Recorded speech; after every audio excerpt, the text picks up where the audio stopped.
হেই ম্যাকাউটিয়ান্স, তোমাদের বিশেষ করে ফেজ 2 এর অড সেমের মধ্যে যারা পড়ছো, তোমাদের তো সেমিস্টার এক্সামিনেশন আগামী 13 তারিখ থেকে রয়েছে। তোমরা প্রত্যেকে জানো, তোমাদের রুটিনও অলরেডি পাবলিশ করে ফেলেছে আমাদের ইউনিভার্সিটির এর থেকে। যারা যারা এখনো রুটিন দেখোনি, অতি অবশ্যই রুটিন দেখে নেবে, এবং তোমাদের যে এক্সাম ফর্ম ফিল আপ সেগুলো তো চলছে, তোমরা প্রত্যেকে জানো। তো সবকিছু কিন্তু টাইমলি করে নেবে, ফিজও দিয়ে দেবে। যাদের ব্যাকলগ আছে তারাও কিন্তু ব্যাকলগ ফিক্স দিয়ে দেবে, এবং কোনো ফি যাদের নিজেদের এন্ড থেকে এক্সাম ফি দিতে হতো, মানে 1200 টাকাটা দিতে হতো, সেটাও তোমরা এবছর নিজেরা দিতে পারবে না। আর ব্যাকলগের ফিটাও তাদের দিতে হতো 1000 টাকা হিসেবে পার সেম হিসেবে, তো তাদেরটাও তোমরা নিজেরা পে করতে হবে না বা পারবে না। তোমাদের ওটা কলেজকে পে করতে হবে, কলেজ তোমাদের হয়ে তোমার পেমেন্টটা করে দেবে। আর যাদের রেগুলার এক্সাম ফিটা কলেজকেই পেমেন্ট করতে হতো, তাদের তো কিছু করার থাকছেই না, তাদের তেমনি কলেজ থেকে করে দেবে, কারণ তোমাদের কাছ থেকে টাকা অলরেডি কলেজ কর্তৃপক্ষ তোমাদের সেমিস্টার ফিসের সাথে নিয়ে নিয়েছে। ঠিক আছে, তো অতি অবশ্যই সমস্ত কিছু এগুলো করবে, কারণ ফি না দিলে কিন্তু তোমাদের যে এক্সামিনেশনে বসা সেটা কিন্তু হবে না, সেমিস্টার এক্সামে বসতে পারবে না, তোমাদের অ্যাডমিট কার্ডও জেনারেট হবে না। তো ফি দেওয়াটাও কিন্তু অত্যন্ত জরুরি। যারা জানো না যে আমাদের ফি তোমাকে আলাদা করে দিতে হবে নাকি কলেজ অলরেডি তোমার সেমিস্টার ফিসের সাথে নিয়ে নিয়েছে, তোমরা কলেজের সাথে যোগাযোগ করো, বা তোমাদের কলেজের সিনিয়রদের সাথে যোগাযোগ করতে পারো, তাদের জিজ্ঞাসা করতে পারো যে আমাদের কলেজে কি হয়, নিজেদেরকে করতে হয় নাকি কলেজ নিয়ে রাখে, তাহলেই খবর পেয়ে যাবে। তবে এগুলো কিন্তু খুব ভাইটাল জিনিস। ঠিক আছে, এনিওয়ে, তোমাদের কাছে এখন যেটা অনেকের ডাউটস বা অনেকের মানে কি বলা চলে টেনশন, যে তোমাদের ম্যাকআউটে পাস কিভাবে তোমরা করবে বেসিক্যালি, তো সেটা নিয়ে আজকের এই ভিডিওটা। এখানে কিছু টিপস এন্ড ট্রিক্স তোমাদের সাথে শেয়ার করবো, যেগুলো তোমাদের হয়তো একটু মার্কস এনহ্যান্স করতে হেল্প করবে, বা তোমাদের বেসিক্যালি পাস মার্কসটা তোলার জন্য, ম্যাকআউটের সেমিস্টারটা অ্যাটলিস্ট পাসটুকু করার জন্য তোমাদের হয়তো বেনিফিশিয়াল হলেও হতে পারে। তবে হ্যাঁ, প্রথমেই বলে দিই, সেটা হচ্ছে তোমাদের যে সমস্ত স্টুডেন্টরা রয়েছে যারা একটু জিপিএ ভালো আনতে চাও, বা কাইন্ড অফ একটু টপার ক্যাটাগরির মধ্যে পড়ো, তো তোমাদের জন্য এই ভিডিওটা একদমই না। যারা এসবিএমসিএন স্কলারশিপটুকু মানে বাঁচিয়ে রাখার জন্য 60% মার্কস অর্থাৎ 6.75 জিপিএ গেইন করার জন্য চাও, তাদের জন্য অতটা এফেক্টিভ এই ভিডিওটা নয় আর কি। তাও মোটামুটি একটু আধটু তোমরা টিপস এন্ড ট্রিক্স গুলো ফলো করতে পারো, বাট অতটাও কিন্তু তোমাদের জন্য অ্যাপ্লিকেবল নয়। তোমাদের তাও কিছুটা হলেও প্রপারলি কিন্তু যে প্রিপারেশন বা পড়াশোনাগুলো সেগুলো কিন্তু করতে হবে। কিন্তু এই ভিডিওটা স্পেসিফিক্যালি ফর পাসিং মার্কস, মানে জাস্ট পাস করার মতন যে সমস্ত স্টুডেন্টদের মেন্টালিটি, তো সেই সমস্ত স্টুডেন্টের জন্য। ওকে, তো ভিডিওটা অতি অবশ্যই শেষ পর্যন্ত দেখবে। কোথাও মিস করে গেলে তো obviously tips and tricks miss করে যেতে পারো, এবং ভিডিওটা তোমার বন্ধু বান্ধবদের সাথে শেয়ার করে দেবে, যাতে তারাও অ্যাটলিস্ট যাদের আর কি পাস করার মতন মেন্টালিটি রয়েছে, তারা যাতে বিষয়গুলো একটু জানতে পারে, এবং তারাও এই টিপস এন্ড ট্রিক্স গুলো কাজে লাগাতে পারে তাদের মার্কস এনহ্যান্স করার জন্য। আর চ্যানেলটা নতুন হয়ে থাকলে অতি অবশ্যই সাবস্ক্রাইব করে নোটিফিকেশনে ক্লিক করে অলরেডি সেট করে রাখো। ভিডিওটা ভালো লাগলে একটা লাইক করে দিও। ঠিক আছে, আর আমাদের হোয়াটসঅ্যাপ চ্যানেলটাতে যারা এখনো জয়েন হয়নি, অতি অবশ্যই জয়েন হয়ে যাবে, কারণ ম্যাকআউট সংক্রান্ত ইচ এন্ড এভরি আপডেট সবার প্রথম কিন্তু ওই চ্যানেল থেকে তোমরা পেয়ে যাবে। লিংক ভিডিও ডেসক্রিপশন বক্সে আমি দিয়ে রেখেছি। দেখো, তোমাদের প্রথম যেটা বিষয়, তোমাদের বেসিক্যালি এই যে অড সেমিস্টারটা হচ্ছে, অড সেমিস্টারটা অল ফার্স্ট সেমদের হচ্ছে। ঠিক আছে, all first sem including UG and PG. ঠিক আছে, মানে মাস্টার্সদেরও হচ্ছে, এবং থার্ড সেমিস্টারে শুধুমাত্র বিটেক বিফার্মদের হচ্ছে। ঠিক আছে, বিটেক অ্যান্ড বিফার্মদের হচ্ছে। তো এর মধ্যে তোমাদের যারা ফার্স্ট সেমিস্টারের স্টুডেন্ট, সেটা যে কোনো ডিপার্টমেন্টে, পিজিটা যদি বাদ দিই, কারণ অনেক পিজির স্টুডেন্ট রয়েছে যারা ম্যাকআউটের থেকে ইউজি কোর্স করেছো, তো তোমরা ম্যাকআউটের সম্বন্ধে জানো। বাট ইউজি যারা ফার্স্ট সেম, তাদের হয়তো এটা এই প্রথম এক্সামিনেশন ম্যাকআউটের, তো তোমাদের এখনো অতটা সেই অর্থে জানা নেই যে এক্সামিনেশনের ব্যাপার স্যাপার কিরকম কি হয় না হয়। তবে third sem BTech BPharm regular স্টুডেন্টদের অলরেডি নলেজ রয়েছে, তোমরা অলরেডি 2টো সেমিস্টার দিয়ে এসেছো, বাট যারা বিটেক বিফার্মের ল্যাটারাল এন্ট্রি নিয়েছো, তাদেরও এটা প্রথম এক্সামিনেশন। তো তোমাদেরকে আগে ভালো করে ম্যাকআউটের মার্কস ডিস্ট্রিবিউশন বুঝতে হবে, যে কিভাবে কি তোমাদের মার্কস গুলো ভাগ করা থাকে। মার্কস ডিস্ট্রিবিউশনে অলরেডি আমার ভিডিও দেওয়া আছে, চাইলে ভিডিওগুলো দেখে নিতে পারো। ওখানে ব্যাকলগ, ইয়ার লেগে ডিফারেন্স বোঝানো আছে, তারপর সিএপিসিএ রিগার্ডিং বহু কিছু ইনফরমেশন দেওয়া আছে, চাইলে ভিডিওগুলো দেখে নিতে পারো। আমি ভিডিও ডেসক্রিপশন বক্সে আই বাটনের লিঙ্কগুলো দিয়ে রাখবো। বাট যদি একটু সংক্ষিপ্তভাবে বলে দিই, তোমাদের এখানে মার্কস ডিস্ট্রিবিউশন মেনলি, যদি আমি থিওরি এক্সামিনেশনের কথা বলি, এখানে তোমাদের মোটামুটি 3 রকমের সাবজেক্ট দেখা যায়, থিওরি, প্র্যাকটিক্যাল আর সেজনাল।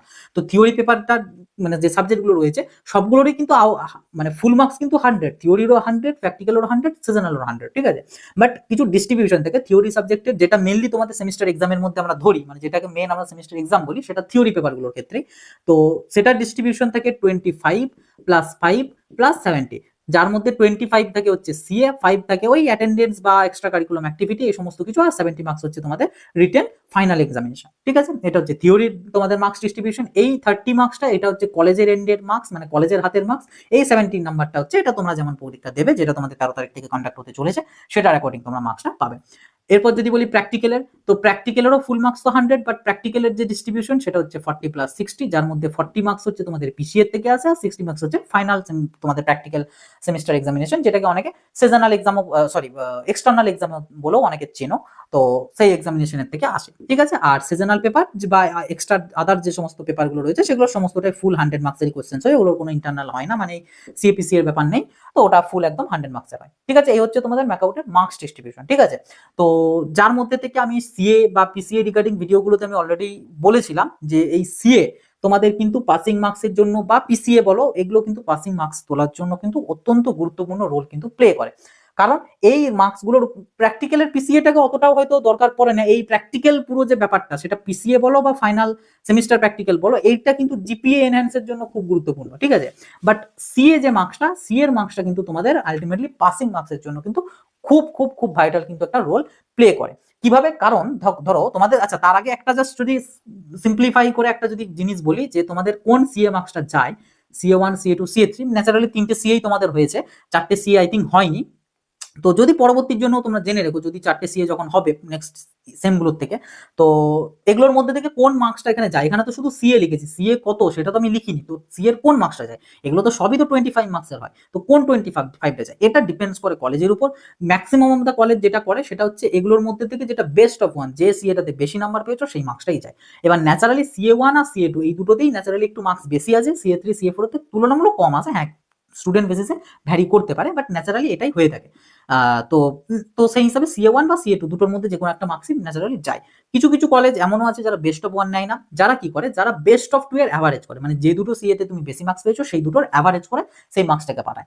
আবার কিছু কিছু কলেজ আছে যেখানে সিএ1 সিএ2 এর অ্যাভারেজ, সিএ3 সিএ4 এর অ্যাভারেজ হলো, দেন তোমাদের তার মধ্যে থেকে যেটা বেস্ট আসছে সেই মার্কসটা দেয়, এরকমও থাকে। আবার খুব কম কিছু কলেজই আছে যারা একদম খুব মানে ইয়ে মাইন্ডেড, তো তাদের হয়তো করবে 4টেরই অ্যাভারেজ করবে, তো এরকম something, but naturally best of ওয়ানটাই চাই, ঠিক আছে। এবার ধরো তুমি যদি সিএতে এফোর্ট দিয়ে পড়ে সিএতে তোমার যদি মার্কস তুমি বেশি তুলে রাখো, তো অবভিয়াসলি আউট অফ 25 কিন্তু তুমি অলরেডি একটা ভালো পরিমাণে মার্কস পেয়ে থাকবে। তুমি যদি সিএতে 22 to 23 মার্কস তুমি যদি অলরেডি পেয়ে থাকো, তো অবভিয়াসলি তোমার সেটা ভালো। আর এই যে 5 মার্কস, এই 5 মার্কসে কিন্তু 3 নিচে কাউকে দেয় না, আর 4 এর উপরেও খুব একটা কাউকে দেয় না।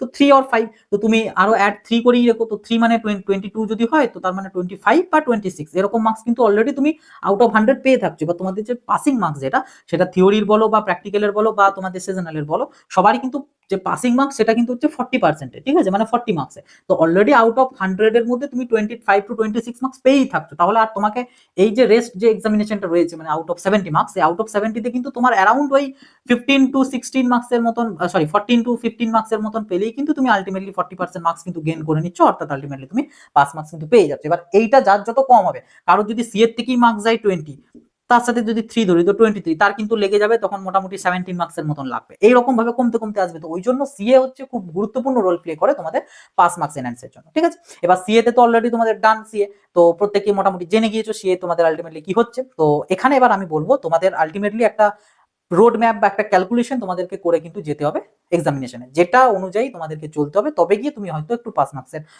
মানে তুলতে পারতে পারো। সেটা কি, ফার্স্ট অফ অল তোমাদের সিএ, তোমাদের পোর্টাল খুলে সিএ এর কাছ থেকে তোমাদের মার্কসটা বের করতে হবে যে তোমার কত মার্কস এই আউট অফ 30 যেতে পারে। তো এটার জন্য তুমি যদি তোমাদের কলেজের জেনুইন খবর জানো যে বেস্ট অফ ওয়ান নেয় বা কোন মোডে নেয়, কোনটা নেয়, তো সেটা তুমি ধরবে। বাট যদি না জেনে থাকো তাহলে তুমি বেস্ট অফ টু এর অ্যাভারেজ করে ধরবে, ঠিক আছে।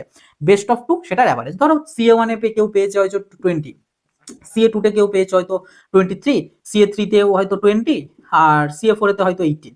তো বেস্ট অফ টু মানে ওই 20 আর 23 দুটো সেম, তো 20 23 যোগ করে 2 দিয়ে ভাগ করে যেটা আসছে সেটা মার্কস, এরকম করে, ঠিক আছে। তো এই একটা মার্কস ধরবে, আমি মোটামুটি একটা যদি হিসাবে স্বরূপ ধরে রাখি যে তুমি হয়তো 22 পাচ্ছো ফর সিএ, আর এই দিক থেকে 3 মার্কস ধরে রেখো, আলটিমেটলি 25 মার্কস তুমি হয়তো সিএ থেকে অলরেডি গেইন করে ফেলেছো। তার মানে তোমার আর টার্গেটেড মার্কস হচ্ছে 15। কিন্তু না, তোমার যেটা ক্যালকুলেশন অনুযায়ী যে মার্কসটা আসছে পাসিং এর জন্য, তার থেকে আরো 5 মার্কস, 3 to 5 মার্কস তোমাকে এক্সট্রা ধরতে হবে, অর্থাৎ 15 হচ্ছে মানে তোমাকে 20 মার্কস ধরতে হবে পাস মার্কসটা তোলার জন্য, যে এটা আমার মেন এইম আছে, আউট অফ 70 20 আমাকে তুলতে হবে, এটা হচ্ছে বিষয়, ঠিক আছে। তো 20 টেবিলে কিভাবে তুলবে সেই ডিস্ট্রিবিউশনটা বা সেই মেন্টালিটিটা তোমাকে এবার আস্তে আস্তে আমি বলবো, যে কিভাবে তোমরা একটা সিনারিও বা একটা সিনারিও ঠিক না স্ট্র্যাটেজি তোমরা ফলো করতে পারো, যেটার উপর ভিত্তি করে তোমরা গেলে মোটামুটি তোমার যেটা রিকোয়ার্ড মার্কস রয়েছে সেই মার্কসটা তুমি গেইন করতে পারবে, যেটা আলটিমেটলি রেজাল্ট হিসেবে তোমাকে দেবে পাস। ঠিক আছে, এটুকুই। জিপিএ কিন্তু না, মানে জিপিএ অ্যাভারেজ টাইপ হয়তো তুমি পাবে, 5 পয়েন্ট বা 6 পয়েন্ট হয়তো জিপিএ পাবে বা 7 পয়েন্ট পাবে, কিন্তু তোমার যে রেজাল্টটা সেটাতে জিপিএ থাকবে, কারণ ব্যাকলগ তোমাদের অ্যাটলিস্ট আসবে না। তো সেটার যদি আমি তোমাদেরকে বলি, সেটা বলার আগে আগে জানতে হবে তোমাদের ম্যাকআউটের যে সেমিস্টার এক্সামিনেশন রয়েছে, সেই সেমিস্টার এক্সামিনেশনের মার্কস ডিস্ট্রিবিউশনটা কি রয়েছে, মানে তোমাদের এই যে 70 মার্কসের যে এক্সামিনেশনটা হচ্ছে, আউট অফ 70 ডিস্ট্রিবিউশনটা কি আছে। 70 যে ডিস্ট্রিবিউশনটা, এটা হচ্ছে তোমাদের 12টা 1 নাম্বারের কোশ্চেন্স থাকে, যার মধ্যে থেকে তোমাদের 10টা করতে হয়, ঠিক আছে, মানে হচ্ছে 10 মার্কস। 10 মার্কস এগুলো হচ্ছে এসএ কিউ টাইপ থাকে, ঠিক আছে, এসএ কিউ। এবার এর মধ্যে অনেক সময় এমসিকিউ থাকে, ফিল ইন দা ব্ল্যাঙ্কস থাকে, ট্রু ফলস থাকে, এরকম বিভিন্ন রকম মিলিয়ে থাকে, ঠিক আছে। 12টা থাকবে তোমাদের, 1 নাম্বারের কোশ্চেন 10টা করতে হবে, 10 মার্কস গেল। নেক্সট তোমাদের থাকবে যেটা, সেটা হচ্ছে 5টা কোশ্চেন্স থাকবে 5 মার্কসের, বাট তোমাদের করতে হবে 3টে, অর্থাৎ 15 মার্কস তোমাদের আছে হচ্ছে গ্রুপ বি থেকে, ঠিক আছে। এইটা তোমাদের ওই মোটামুটি একটু লার্জ অ্যান্সার কিউ টাইপের কোশ্চেন্স তোমরা ধরতে পারো, 5 মার্কসের মতন, ঠিক আছে। তো 3টে কোশ্চেন্স কিন্তু করতে হবে আউট অফ 5। নেক্সট এবং লাস্ট যেটা টাইপ, সেটা হচ্ছে তোমাদের 5টা 15 মার্কসের থাকবে, যেখান থেকে তোমাদের এগেন 3টে করতে হবে, অর্থাৎ 45 মার্কস, ঠিক আছে। তো এইটা হচ্ছে তোমাদের, এটা মানে 15 মার্কসের কোশ্চেন্স ইন দ্য সেন্স এরকম, গোটা গোটা 15 মার্কসের কোশ্চেন্সও থাকতে পারে, সেটা ডিপেন্ড করছে কি সাবজেক্ট সেটার উপর। যদি সেই সাবজেক্টের মধ্যে গোটা 15 মার্কস কোশ্চেন পড়ার মতন কিছু টপিক থেকে থাকে, অবভিয়াসলি আসতে পারে। কিছু কিছু সাবজেক্ট আছে যেগুলোর ক্ষেত্রে হয়তো গোটা 15 মার্কসের কোশ্চেন দেওয়াটা ইম্পসিবল, সেটা কেটে কেটেই দেবে। 7+8 এর দিতে পারে, মানে দুটো পার্টে দিতে পারে, 3টে পার্টে দিতে পারে, 4টে পার্টেও দিতে পারে, ইভেন 5টা পার্টেও তোমাদের কোশ্চেন্সটা দিতে পারে, কোনো গ্যারান্টি নেই, পার্টেও আসতে পারে, গোটাও আসতে পারে। তো আলটিমেটলি টোটাল হচ্ছে তোমাদের 70। তো এই হচ্ছে তোমাদের মার্কস ডিস্ট্রিবিউশন। এবার তোমার টার্গেটেড মার্কস, আমি যদি দেখো একটা তো আমি এমনি মন গড়া একটা ধরলাম যে সি এর থেকে 22 আর ইয়ে দিয়ে 3 ধরে 25, বাট 25 অনেকে নাও হতে পারে, আরো কিছুটা কম হতে পারে, যাদের হয়তো সিএ এত ভাইটাল জানতে না, তো সেই জন্য অত জোর দাওনি, দেন তোমার সি এর মার্কস কম আছে, তাই তোমার দিকে কম যাচ্ছে। তো কম গেলেও আলটিমেটলি তোমাদের মোটামুটি 20 অ্যাটলিস্ট তো পাবে নিশ্চয়ই, আউট অফ 30 ওই মার্কসটা সি এর দিক থেকে, সি আর অ্যাটেন্ডেন্স মিলে 20 নিশ্চয়ই পাবে। তো যদি 20ও হয়, তার মানে তোমার আর 20 মার্কস পেলে তবে 40 হবে, ঠিক আছে। তো সেটা আর 20 না জায়গায় আমি বললাম আরো 5 ধরতে, তো 25। তো আলটিমেটলি তোমার মেন গোল থাকছে তাহলে 20 to 25 মার্কস গেইন করা তোমার এই আউট অফ 70 মধ্যে, ঠিক আছে। তো এই 20 to 25 মার্কসের যে স্ট্র্যাটেজি, সেটাই হচ্ছে মেন বিষয়। সেটা কি?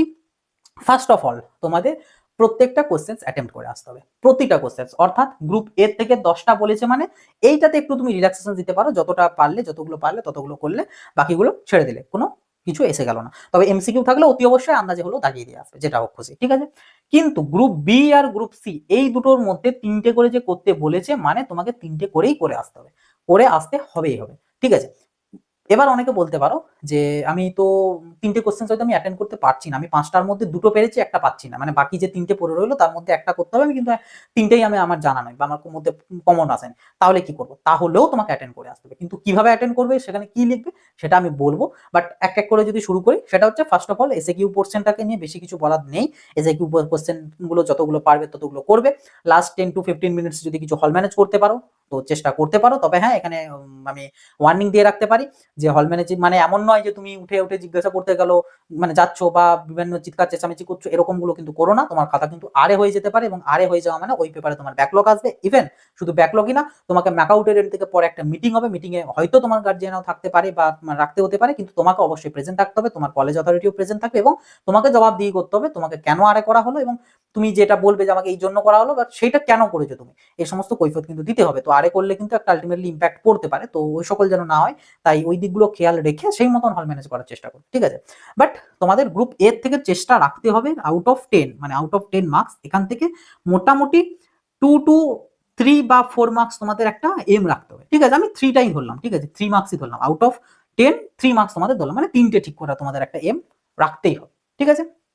হলো, ভালো কথা।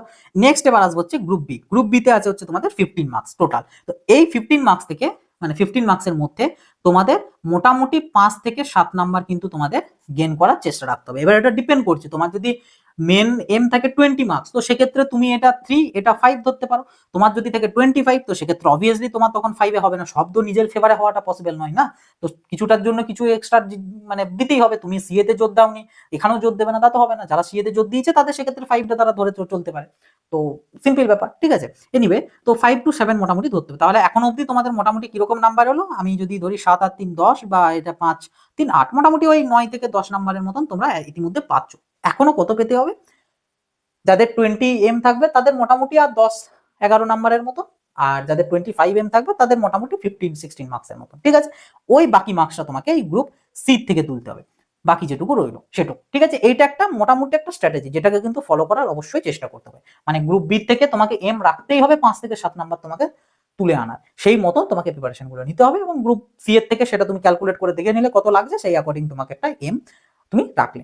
এবার আসবো হচ্ছে তুমি কিভাবে কোশ্চেন্স অ্যাটেন্ড করবে, কোন কোশ্চেন্স গুলো অ্যাটেন্ড করবে, কোশ্চেন্স না পারলে সেক্ষেত্রেও যে অ্যাটেন্ড করতে হবে বলছি, সেটা কিভাবে করবে সেই প্রসঙ্গে। দেখো, প্রথম তুমি যেটা করবে, অ্যান্সার শিট পাওয়ার পর গ্রুপ এটাকে আমি বলবো প্রথমেই অ্যাটেন্ড না করতে। গ্রুপ এর জন্য তুমি স্পেস ফাঁকা রাখো, স্পেস ফাঁকা রেখে গ্রুপ বি থেকে শুরু করো। সেটা তুমি দেখে নাও, যদি তোমার গ্রুপ এ তে মানে শর্ট কোশ্চেনেতে সব এমসিকিউ পড়েছে, তো সেক্ষেত্রে তুমি শুধু ফার্স্ট পেজটুকু রেখে দাও, 1 নম্বর পেজে, মানে অ্যান্সার শিটের সেকেন্ড পেজ থেকে গ্রুপ বি শুরু করবে। যদি দেখো এসে কিউ পড়েছে এবং মোটামুটি তুমি লিখতে পারবে, তো সেক্ষেত্রে লেখা কতটা লিখবে সেই অনুযায়ী 1 পাতা কি 1.5 পাতা তুমি ছেড়ে দাও, ছেড়ে পরে তারপরে গ্রুপ বি শুরু করো। মানে গ্রুপ এর জন্য জায়গা রাখো, গ্রুপ এখন করো না, গ্রুপ এ কখন করবে, গ্রুপ এ করবে হচ্ছে লাস্ট 30 মিনিটসে, ঠিক আছে। হ্যাঁ, যদি এমন কোনো কোশ্চেন হয় যেটা হয়তো তোমার নিজের উপর গ্যারান্টি নেই বা সিওর নেই যে তোমার কিছুক্ষণ পর মনে থাকবে, ভুলে যাবে এরকম সামথিং, এবং সেটা পড়েছে, সেটা অবভিয়াসলি প্রথমেই তুমি করে দেবে, কারণ পরে তো ভুলে যাবে। বাট যেগুলো মোটামুটি তুমি পেরে যাবে এবং মানে ভুলবে না, তো সেগুলো এখন করো না, কারণ শর্ট কোশ্চেন অনেক সময় করতে গিয়ে প্রচন্ড টাইম নষ্ট হয়। মানে তুমি ইজিলি পারবে হলেও সেটাকে কিন্তু টাইম চলে যায়, তো দরকার নেই ওটা। শুরু করবে গ্রুপ বি থেকে, বা আরো ভালো হয় গ্রুপ বি এর জন্য জায়গা মোটামুটি ফাঁকা রেখে গ্রুপ সি থেকে শুরু করলে, ঠিক আছে। বাট তাও গ্রুপ সি এর জায়গায় গ্রুপ বি থেকেও করতে পারো, কোনো প্রবলেম নেই। এবার ফার্স্ট এম থাকবে কোন কোশ্চেন্স এর উপর, সেটা হচ্ছে তোমার পার্ট কোশ্চেন্স এর উপর। তোমাকে ফার্স্ট এম রাখতে হবে পার্ট কোশ্চেন্স এর উপর, যে কোশ্চেন্স গুলো পার্টে পার্টে রয়েছে। এই যে 5 মার্কসের কোশ্চেন্স অনেক সময় কিন্তু 2+2+1, 3+2, 2+3 এরকম করে কিন্তু পার্টে থাকে, তো পার্ট কোশ্চেন্স গুলোকে বেশি ফোকাস করতে হবে, যে এই কোশ্চেন্স গুলো আমি পারবো কিনা। যদি দেখা যায় যে হ্যাঁ পার্ট কোশ্চেন্স গুলো আমি অ্যাটেন্ড করতে পারবো, তাহলে কিন্তু পার্ট কোশ্চেন্স তোমাকে অ্যাটেন্ড করতে হবে। তবে হ্যাঁ, এখানে একটা ছোট্ট বিষয়, সেটা হচ্ছে যদি কোনোটা দেখো ফুল 5 মার্কসের আসছে এবং তোমার সেটা ফুল কমন পড়ে গিয়েছে, সেটা অবভিয়াসলি তুমি ছাড়বে না, তুমি সেটাকেই লিখে আসবে, কারণ তোমার ওটা কমন পড়ে গেছে মানে তুমি ওটা আরো খুব ভালো করে লিখে আসতে পারবে, সেটা অবভিয়াসলি অ্যাটেন্ড করবে। বাট পার্ট কোশ্চেন্স অ্যাটেন্ড এই কারণেই করতে বলছি, সেখানে একটু নাম্বার বেশি আছে। তুমি ধরো একটা 5 নাম্বারের কোশ্চেন্স অ্যাটেন্ড করছো, সেখানে তুমি যদি 1.5 পাতা বা 1 পাতা লিখেছো, 1 থেকে 1.5 পাতা তুমি লিখেছো, সেখানে তুমি যে নাম্বারটা পাবে হয়তো তুমি 3 থেকে 4 নাম্বার পেলে, কিন্তু তোমার যদি পার্ট কোশ্চেন্স থাকে সেক্ষেত্রে অল্প লিখে কিন্তু তুমি বেশি মার্কস পাবে। তো ওই জন্য পার্ট কোশ্চেন্স অ্যাটেন্ড করার এমটা একটু বেশি রাখতে হবে, ঠিক আছে। তো গেল পার্ট কোশ্চেন ভাবে করলে, আর যতটুকু পারলে ততটুকু। এটা কিন্তু গ্রুপ বি এবং গ্রুপ সি দুটোর জন্যই অ্যাপ্লিকেবল, ঠিক আছে, দুটোর জন্যই অ্যাপ্লিকেবল। চেষ্টা করবে যত পার্টে আছে সেই বেশি পার্টওয়ালাগুলোকে আগে এম রাখবে, যে যদি পারো সেগুলোই করবে। বাট হ্যাঁ, যেটা পারবে না বাট পার্ট রয়েছে সেগুলো অ্যাটেন্ড না করলেও চলবে, কিন্তু নিজের উপর ডিপেন্ড করছে আর কি, ঠিক আছে। আশা করি মানে বুঝতে পেরেছো কি বলতে চাইছে। নেক্সট যেটা বিষয়, সেটা হচ্ছে মেন ব্যাপার, যে যদি আমি কোশ্চেন্স না পারি তারপরেও আমি মানে অ্যাটেন্ড করবো কিনা, সেটাই। দেখো, ম্যাকআউটের ক্ষেত্রে কিন্তু তোমার এটা মানে প্রিভিয়াস ইয়ারগুলোর অ্যানালিসিসে দেখা গিয়েছে, কন্টেন্টের থেকেও না, মানে হ্যাঁ অবভিয়াসলি কন্টেন্টটাও তোমার প্রয়োজন, বাট কন্টেন্টের থেকেও কোয়ান্টিটি সেটা একটু বেশি গুরুত্ব দেয় আর কি, মানে বেশি একটু রোল প্লে করে। তুমি যদি মোটামুটি 15 to 17 পেজ লিখে আসো না, সেক্ষেত্রে অনেক সময় দেখা গেছে তোমার এই 15 থেকে 17টা যে পেজ লিখেছো, পেজের মধ্যে হয়তো তেমন সেরকম মানে প্রপার কোয়ালিটির মতন তোমার নেই, ঠিক আছে, মানে প্রপার সেরকম ভাবে কন্টেন্ট কিছু নেই, কিন্তু তাও তুমি পাস করে গিয়েছো, ঠিক আছে। বাট যে হয়তো 9 থেকে 10 পাতা লিখেছে এবং তার একদম পুরো মানে ঠিকঠাক একদম প্রপার ঠিক কোয়ান্টিটিতে রয়েছে, সব কোয়ালিটি ভালো ভালো ভালো জিনিস লিখেছে, তাও হয়তো তার ব্যাক চলে এসেছে, এরকমটা কিন্তু হয়, কারণ একটু পেজটাও ম্যাটার্স করে। তো তোমাদের চেষ্টা করতে হবে যত পেজ বাড়িয়ে লেখা যায় তত বাড়ানো। এবার এটা কিভাবে করবে, ন্যাচারালি সেটা তোমাদের যে কোনো একটা টপিক, যে কোনো একটা জিনিস যেটা হয়তো 1 লাইনেও ডিফাইন করা যায়, সেটাকে 1 লাইনে ডিফাইন না করে সেটাকে 3-4 লাইনে ডিফাইন করতে হবে। যত ভাটিয়ে লেখা যায় তত কিন্তু ভাটিয়ে লিখতে হবে, এতে কি হবে তোমার পেজ কোয়ান্টিটিটা বাড়বে। এবার হ্যাঁ, হ্যান্ড রাইটিংটা একটু বড় করার চেষ্টা করবে, ঠিক আছে, একদম ছোট ছোট ছোট ছোট করলে কি তুমি যতই বাড়াও তোমার আলটিমেটলি কিন্তু খুব একটা পেজ বাড়বে না। তো একটু মোটামুটি বাড়িয়ে রাখার চেষ্টা করো। হ্যাঁ, যাদের বড় তাদের তো ঠিকই আছে, তাদের আর বিরাট বড় দরকার নেই, কিন্তু যাদের একটু ছোট তাদের একটুখানি বড় মিডিয়াম সাইজ করলে কিন্তু বেটার হবে, ঠিক আছে, কারণ তোমাকে পেজ সংখ্যাটাও কিন্তু ভরাতে হবে, যত বেশি পেজ করতে পারা যায় তত বেশি করার চেষ্টা করতে হবে। ওকে, তো এটা গেল ব্যাপার, মানে মনে পড়লো বলে অ্যাড করলাম। বাকি যেটা বলছিলাম সেটা হচ্ছে তোমাদের ধরো এরকম পরিস্থিতি হলো, এরপর যেগুলো বলছি এটা গ্রুপ বি এবং গ্রুপ সি দুটোর জন্য কিন্তু অ্যাপ্লিকেবল, ঠিক আছে।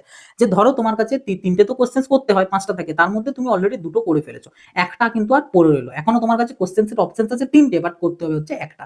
এক্ষেত্রে কি করবে, তুমি পারছো না, তাহলে সেক্ষেত্রে তোমাকে যেটা দেখতে হবে, বাকি যে 3টে কোশ্চেন্স পড়ে রইলো, এই 3টে কোশ্চেন্সের মধ্যে থেকে কোন কোশ্চেন্সটার মানে কোশ্চেনটার মধ্যে যেটা জিজ্ঞাসা করেছে সেই টপিকটা নিয়ে তোমার কিছুটা হলেও নলেজ আছে কিনা। যদি দেখো যে হ্যাঁ কিছুটাও নলেজ আছে, তবে হ্যাঁ যেটা পড়েছে কোশ্চেনে যেটা এসেছে সেটা আমি জানি না, আমি ওই টপিকটারই অন্য কিছু জিনিস জানি, তখন যেটা করবে সেটা হচ্ছে কোশ্চেন্সের দাগ নাম্বার দেবে, সেই কোশ্চেনের দাগ নাম্বারটা দেবে, দিয়ে পরে কোশ্চেনে কি পড়েছে তোমার সেটার সাথে আর কোনো সম্পর্ক নেই, তোমাকে তুমি যেটা জানো মানে ডিফারেন্ট সেটা, কিন্তু টপিকটা তো সেম ওই রিগার্ডিংই, তো তুমি যেটা জানো সেটা কি তোমাকে লিখে আসতে হবে, এবং এগেন সেম ভাবে তোমাকে যতটা বেশি ভাটিয়ে লেখা যায় ততটা বেশি এক্সটেন্ড করে করে লিখতে হবে। কিছু কিছু জিনিসকে তুমি দুবার তিনবার করে রিপিট করবে, কোনো প্রবলেম নেই, কিন্তু তোমাকে যতটা বেশি বড় করে লেখা যায় ততটা বেশি বড় করে লিখবে, এবং ওইটাই লিখবে তুমি যেটা জেনে মানে তুমি যেটা জানো সেটাই, তাতে সেটা কোশ্চেনে এসেছে কি আসেনি সেটার সাথে কোনো ম্যাটার না।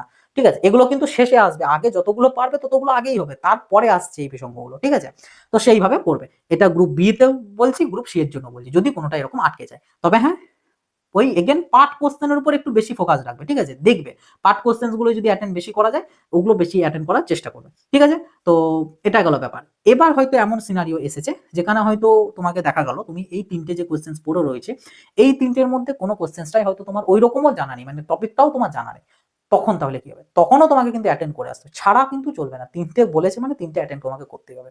তখন কি অ্যাটেন্ড করবে? তখন যেটা করবে সেটা হচ্ছে, তুমি নিশ্চয়ই সেমিস্টারটার জন্য যে প্রিপারেশন নিয়ে গিয়েছিলে, এমনটা তো নয় যে তুমি যতগুলো কোশ্চেন তুমি প্রিপারেশন নিয়ে গিয়েছিলে সবগুলোই পড়ে গিয়েছে। হয় না ন্যাচারালি, কিছু কিছু এমনও কোশ্চেন থাকে যেগুলো তুমি ইম্পর্টেন্ট ভেবেছিলে, তুমি ভালো করে প্রিপেয়ার হয়ে গিয়েছিলে, বাট আসেনি পরীক্ষাতে। তখন যেটা করবে, ওই যে বাকি যে কোশ্চেন গুলো রইলো, বাকি যে তিনটে যেগুলোর মধ্যে একটা করতে হবে, সেখান থেকে যে কোনো একটা র্যান্ডমলি একটা কোশ্চেনের দাগ নাম্বার তুমি তুলবে। যদি সেটা রিলেভেন্টের হয় তো সেক্ষেত্রে সেই দাগ নাম্বারটা টুকবে, মানে হয়তো সেম ইউনিটেরই একটা কোশ্চেন পড়েছে, তুমি যে মানে যেটা জানো সেই ইউনিটেরই, তো তখন সেইটার দাগ নাম্বার দেবে, আদারওয়াইজ র্যান্ডমলি একটা দাগ নাম্বার দেবে। দেওয়ার পর তুমি যে কোশ্চেনটা প্রিপেয়ার করে এসেছিলে, যেটার সাথে তোমার কোশ্চেনের কোনো সম্পর্ক নেই, আসেনি, সেইটাকে তুমি একদম ওই সেম ভাবে বড় বড় করে এক্সটেন্ড করে করে দুবার তিনবার করে একই জিনিসকে একটু ঘুরিয়ে পেঁচিয়ে লিখে এসে পরে কিন্তু তোমাকে খাতা ভরিয়ে আসতে হবে। মেন উদ্দেশ্য খাতা ভরানো, সব অ্যাটেন্ড করা, এইটা হচ্ছে ব্যাপার, এইটা বলা চলবে না। কারণ পর পাস এই জিনিসটা ম্যাকআউটের ক্ষেত্রে কিন্তু খুব মানে হেল্প করে অনেক সময়। ঠিক আছে, তো তখন এইভাবে করতে হবে। এটা একদম লাস্ট অপশন হিসাবে, গ্রুপ বি এবং গ্রুপ সি দুটোর জন্যই কিন্তু আমি বললাম এই বিষয়টা। ঠিক আছে, তো এরকম করেই তোমাদের এই স্ট্র্যাটেজি গুলোকেই অ্যাপ্লাই করতে হবে। এবার হয়তো দেখা গেল তোমার গ্রুপ বি তে এরকম করে একটা কোশ্চেন, বা গ্রুপ বি তে হয়তো একটি কোশ্চেনই তুমি ঠিকঠাক লিখতে পেরেছো, দুটো এখনো পারোনি, সেক্ষেত্রে একটাকে ওরকম টপিক ওরিয়েন্টেড তুমি ডিফারেন্ট লিখেছো, আর একটা হয়তো টোটালি ডিফারেন্ট লিখেছো। এবার গ্রুপ সি তেও হয়তো সেম ভাবে তোমার সাথে দুটো কোশ্চেন পাচ্ছ না বা একটা পাচ্ছ না, তখন কি করবে? তখনও সেম জিনিসই তোমার যতটা রিলেভেন্ট লেখা যায় রিলেভেন্ট, আদারওয়াইজ টোটালি ডিফারেন্ট তুমি লিখে দিয়ে আসবে। ঠিক আছে, মানে আলটিমেটলি পেজ ভরিয়ে আসতে হবে আর সব কোশ্চেন অ্যাটেন্ড করে আসতে হবে, এটা হচ্ছে মেন বিষয়। এইটা যদি না করেছো তাহলে অতটাও সেরকম নেই। হ্যাঁ, এবার আলটিমেটলি এত শত করার পর, এত শত স্ট্র্যাটেজি অ্যাপ্লাই করার পরেও কিন্তু ব্যাক আসে, ম্যাকআউটে ব্যাকলগের রেশিও একটু বেশি বলা ছিল, ওই জন্য দেখবে শুনবে সিনিয়র দিদিদের সাথে থেকেও অনেকে শুনবে বা পারিপার্শ্বিক থেকেও শুনবে যে ম্যাকআউটে ব্যাকলগের রেশিও বা ব্যাকলগের পরিমাণ একটু বেশিই থাকে। তো এত শত অ্যাপ্লাই করার পর আসে, অনেক ক্ষেত্রে আনএক্সপেক্টেড আসে, তুমি হয়তো কোনো একটা মানে সাবজেক্টের কোনো একটা পেপারের হয়তো তুমি সেটা একদম ফুল কনফিডেন্ট, সেটা তুমি পাস মানে পাস তো করবে, উপরন্তু হয়তো সেটা 50+ মার্কস হয়তো আসবে, কিন্তু দেখা যাচ্ছে রেজাল্টে আছে সেটা বিলো 40, মানে ফেল, ব্যাকলগ। আর অন্যদিকে একটা সাবজেক্ট যেটা হয়তো তুমি 100% শিওর ছিলে যেটা তোমার কোনোভাবেই তোমার মানে পাস মার্কসটা তোলার মতন হয় নয়, তুমি অ্যাটেন্ডই করিনি, অতগুলো তুমি করোনি, তা সত্ত্বেও দেখবে সেটাতে পাস করে গেছো, ইভেন সেটা সি গ্রেড মানে 50+ মার্কস পেও হয়তো পাস করে গেছো। এগুলো হয়, এগুলো ম্যাকআউটের ক্ষেত্রে নর্মাল। ম্যাকআউটিয়ানস যারা রয়েছে, ম্যাকআউট স্টুডেন্ট, তো তাদের কাছে এই জিনিসগুলো কিন্তু একদম ক্যাজুয়াল জিনিস, নর্মাল জিনিস। তোমরা প্রথম তাই একটু একটু অন্যরকম শুনতে লাগছে, অন্যরকম মনে হচ্ছে, বাট এগুলো কিন্তু সব কিন্তু একটা ন্যাচারাল জিনিস। ঠিক আছে, আমাদের বিশেষ করে ম্যাকআউট ইউনিভার্সিটির ক্ষেত্রে। তো বাট তাও যে স্ট্র্যাটেজিগুলো মোটামুটি অ্যাপ্লাই করলে একটু পাস করার ব্যাপারটা বাড়ে বা ইনক্রিজ হয়, সেগুলো কিন্তু তোমাদের সাথে শেয়ার করলাম। তো আলটিমেটলি একটা ওভারঅল ক্যালকুলেশন রাখতে হবে আর এরকম একটা ব্যাপার রাখতে হবে। তাই তোমাদের প্রিপারেশন কিন্তু অবশ্যই নিয়ে যেতে হবে, যাতে তুমি ওই যে কমপ্লিটলি ডিফারেন্ট তুমি যাতে লিখতে পারো, সেটার জন্য তো তোমাকে একটা প্রিপেয়ার থাকতে হবে কোনো কোশ্চেন্সে। তো অবশ্যই প্রিপারেশন নিয়ে যাবে, এমনটা নয় যে তুমি এমনি এমনি চলে গেলে, তাহলে তো তখন ওইভাবেও তুমি ওই জিনিসগুলো অ্যাপ্লাই করতে পারবে না, কারণ তুমি তো কোনোটাই ঠিকঠাক করে পড়ে আসবে, তুমি তাহলে কমপ্লিটলি ডিফারেন্টটা লিখবে কেন? মানে লিখবে কি করে? ঠিক আছে, তো এইভাবে করতে হবে। আর এবারে তোমাদের বলে দিই, অনেকে জিজ্ঞাসা করতে পারে যে দাদা এরকম যে আমি ডিফারেন্ট লিখছি বা টপিক ওরিয়েন্টেড বাট অন্যরকম বা কমপ্লিটলি ডিফারেন্ট, এগুলোতে কি নাম্বার পাওয়া যায়? উত্তর হচ্ছে হ্যাঁ, নাম্বার কিন্তু পাওয়া যায়। এখানে তোমার 1 নাম্বার বা 2 নাম্বার হলেও কিন্তু তুমি পাবে, ডিপেন্ডস করছে কত মার্কসের কোশ্চেন। যদি সেই কোশ্চেনটা হয়তো দেখা গেল তোমার 5 মার্কসের ফুল কোশ্চেন, তুমি ওইরকম topic oriented but different question লিখেছো, সেক্ষেত্রে কিন্তু আউট অফ 5 তোমাকে 2 মার্কসের মতন কিন্তু দিয়ে দিতেও পারে, বা 1 মার্কসও দিয়ে দিতে, মানে 1 মার্কস অ্যাটলিস্ট পাবে, 2 মার্কসও পেয়ে যেতে পারো। বা হয়তো তোমার দেখা গেলো 5 মার্কসেরই কিন্তু তুমি কমপ্লিটলি ডিফারেন্ট লিখেছো, সেক্ষেত্রেও তুমি 1 নাম্বার কিন্তু অবশ্যই পাবে, মানে মোটামুটি ধরে রাখতে পারো যে পাবে। হ্যাঁ, টিচার এবারে সেই আমরা স্টুডেন্টদের ভাষায় টিচার তার বইয়ের সাথে ঝগড়া হয়েছে দিয়ে খাতা দেখতে বসেছে, সেক্ষেত্রে অবভিয়াসলি হয়তো পাবে না মার্কসটা, বাট এমনিতে নর্মালি কিন্তু দিয়ে দেবে তারা মার্কস, 1 নাম্বার হলেও দেবে, কারণ তুমি এতটা লিখছো, 1 পাতা 1.5 পাতা লিখছো, 1 নাম্বার হলেও তারা দিয়ে দেবে, চিন্তার কিছু নেই। তো এই একটা একটা নাম্বার কিন্তু তোমার কাছে কিন্তু অত্যন্ত গুরুত্বপূর্ণ 5 মার্কস তোলার জন্য। ওই জন্যই আমি আগে বলে দিলাম, টপার মেন্টালিটির বা জিপিএ মেন্টালিটির যাতে তাদের জন্য ভিডিওটা একদমই নয়, স্কলারশিপদের জন্য খুব একটা নয়, তবে স্কলারশিপদের জন্য এগুলো লাগাতে পারো, তবে এর থেকে এর সাথে আরো তোমাদের 20 যোগ করতে হবে, মানে যাদের 20 পেলে পাস হওয়ার ছিল তাদেরকে 20 প্লাস 20 মানে 40 তাদের পেতে হবে ফর এসবিএমসিএম স্কলারশিপ মেনটেনের জন্য। যাদের 25 ছিল তাদের এটা যোগ করলে মানে 45 তাদের এম রাখতে হবে, সেই মতন তাদেরকে স্ট্র্যাটেজি লাগাতে হবে, সেই মতন এগুলোকে চেঞ্জ করতে হবে তোমাদের। তো ওই জন্য বললাম ওদেরও খুব একটা অ্যাপ্লিকেবল নয় এটা, বাট মোটামুটি তবে একটা কাজে লাগাতে পারো, কিন্তু মেনলি এই ভিডিওটা হচ্ছে ফর পাস করা স্টুডেন্ট মেন্টালিটিতে, ঠিক আছে? তো এইভাবে পেয়ে যাবে। এবার যদি দেখা গেলো কোশ্চেন্স এর মার্কসটা আরো অনেক বেশি, হয়তো 8 মার্কসের কোশ্চেন, সেক্ষেত্রে তুমি টপিক ওরিয়েন্টেড না হয়েও ডিফারেন্ট, টোটালি ডিফারেন্ট হওয়া সত্ত্বেও তুমি 2 মার্কস হয়তো পেয়ে যেতে পারো, ডিপেন্ডস অন ইভ্যালুয়েটের মোড, ঠিক আছে? তো বাট হ্যাঁ, মার্কস কিন্তু দেয়, এবং একটা একটা মার্কস এখানে খুব গুরুত্বপূর্ণ, ওই জন্যই এই স্ট্র্যাটেজিগুলো তোমাদেরকে কিন্তু অ্যাপ্লাই করতে হবে। তবে হ্যাঁ, এগুলো তখনই অ্যাপ্লাই করবে যখন তুমি নিরুপায়, তুমি যতক্ষণ কোশ্চেন অ্যাটেন্ড করতে পারছো পারবে ততক্ষণ তুমি করবে, ঠিক আছে? এবার একটা কমন প্রবলেম, সেটা হচ্ছে গ্রুপ সি তে যেটা হয়ে থাকে মেনলি প্রবলেমটা, সেটা হচ্ছে ধরো একটা কোশ্চেন্সের এ বি সি 3টে পার্ট আছে, দেন আরেকটা কোশ্চেন্সের A B C D 4টে part আছে, দেন একটা কোশ্চেন্সের এ আর বি আছে, 4 নাম্বার আরেকটা কোশ্চেন্সের ধরো এ বি সি পার্ট আছে। তো অনেক সময় হয়ে থাকে এইটার এই দুটো পার্ট তুমি পারবে, এর এই একটা পার্ট পারবে, বা এখানে 3টে পার্ট পারবে, এর একটা পার্ট পারবে, এরকম এরকম অনেক সময় হয়ে থাকে, কোনোটারই কমপ্লিটলি পারবে না। তখন তোমাকে দেখতে হবে তুমি যে যে কোশ্চেন্স গুলো যতগুলো পার্ট পারবে সেগুলোর ওভারঅল টোটাল করে কতটা মার্কস আসছে। যদি দেখা যায় এইটার ক্ষেত্রে তুমি দুটো পারবে, তো দুটোতে তোমার হয়তো তুমি পাবে হয়তো 8 মার্কস, মানে টোটাল মার্কস আছে 8 মার্কস, যেটা পাবে সেটা আলাদা বিষয়, বাট টোটাল মার্কস 8।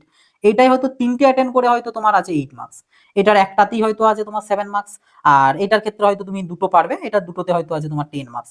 তো অবভিয়াসলি ফার্স্ট অফ অল তোমাকে যেটা দেখতে হবে, এইটা 8 এটা 8, দুটোই 8, বাট এটা 3টে অ্যাটেন্ড করে 8, এটা দুটো অ্যাটেন্ড করে 8। আমি কি বলেছি, মেন টার্গেট আগে টার্গেট থাকবে পার্ট কোশ্চেন্স, তো তুমি অবভিয়াসলি এই কোশ্চেন্সটাকে আগে অ্যাটেন্ড করবে। একটা পার্ট এটা যা হোক করে ম্যানেজ করবে, ওই রকম ভাবে টপিক ওরিয়েন্টেড হোক বা কমপ্লিটলি ডিফারেন্ট করে হোক, তুমি এটা ম্যানেজ করে দেবে, ঠিক আছে? বাট এই 3টে পাচ্ছ, এবং যেহেতু এই 3টে পার্টে 8 মার্কস, তো অবভিয়াসলি এখান থেকে একটা ভালো মার্কস হবে এটা থেকে, ঠিক আছে? তারপরে ধরো এটা হয়ে গেল, এবার এই 3টের মধ্যে থেকে কোনটা করবে অ্যাটেন্ড, এই 3টের মধ্যে থেকে তুমি অবভিয়াসলি এখানে দুটো করে 8 মার্কস, এখানে দুটো করে 10 মার্কস, এটা একটাতে 7 মার্কস, অবভিয়াসলি তুমি তাহলে এটাকে অ্যাপ্লাই করবে, কারণ দুটো করে এটাই 10 পাচ্ছ, এটাই দুটো করে 8 পাচ্ছ, তো তুমি এটাই অ্যাটেন্ড করবে, এটাই মার্কসের সংখ্যাটা বেশি আছে, তো এটা অ্যাটেন্ড করবে। আর তারপরে বলার অপেক্ষা রাখে না, তুমি এটা অ্যাটেন্ড করবে, কারণ এটা একটাতে 7 মার্কস, এটা দুটোই 8 মার্কস, অবভিয়াসলি এটা। তো এরকম ভাবেও কিন্তু তোমাকে একটা করতে হবে, যে এটার একটা ওটার একটা এরকম করে করা কিন্তু দরকার নেই, ঠিক আছে? আর গ্রুপ এ তে অনেকে জিজ্ঞাসা করো যে 12টায় যদি আমি পারি করতে পারি কিনা, হ্যাঁ ডেফিনেটলি করতে পারো, তবে সেক্ষেত্রে ফার্স্ট 10টাকেই কনসিডার করা হয়, তো দরকার নেই যে 10টা করতে বলে, যে 10টাই মোটামুটি ঠিকঠাক করে করার চেষ্টা করবে, বাস এটুকুই, ঠিক আছে? তো এই হচ্ছে ওভারঅল তোমাদের ম্যাকআউট সেমিস্টার এক্সামিনেশনের কিছু past sets, tips and tricks বা strategy, whatever it is. আর লাস্টলি অনেকের ডাউটস থাকতে পারে যে দাদা আমাদের পিওয়াইকিউজ থেকে কোশ্চেন্স কি রিপিট হয় মানে সেমিস্টার এক্সামিনেশনে? এটার উত্তর দেখো, আমি বিটেকদের বা অন্যান্য ফিল্ডের আমি অতটা আমি ঠিক জানি না রিপিট হয় কি হয় না, তবে আমি বি ফার্মের যদি আমি কথা বলি, তো বি ফার্মের কিন্তু কোনো সিওরিটি নেই। কোনো কোনো বছর দেখা গেছে প্রিভিয়াস ইয়ার কোশ্চেন্স থেকে, মানে পিওয়াইকিউজ থেকে, আমি পিওয়াইকিউজ বলতে লাস্ট 2 to 3 ইয়ার্স এর কথাই ধরো বলছি, ঠিক আছে? বিরাট বড়, বেশি দূরকে যাচ্ছি না, 2 থেকে 3 বছর, সেগুলোর মধ্যে থেকেই দেখা গেছে কোনো কোনো সময়তে 10% রিপিট হয়েছে, কোনো কোনো বার দেখা গেছে 20 to 25% কমন মানে রিপিট হয়েছে।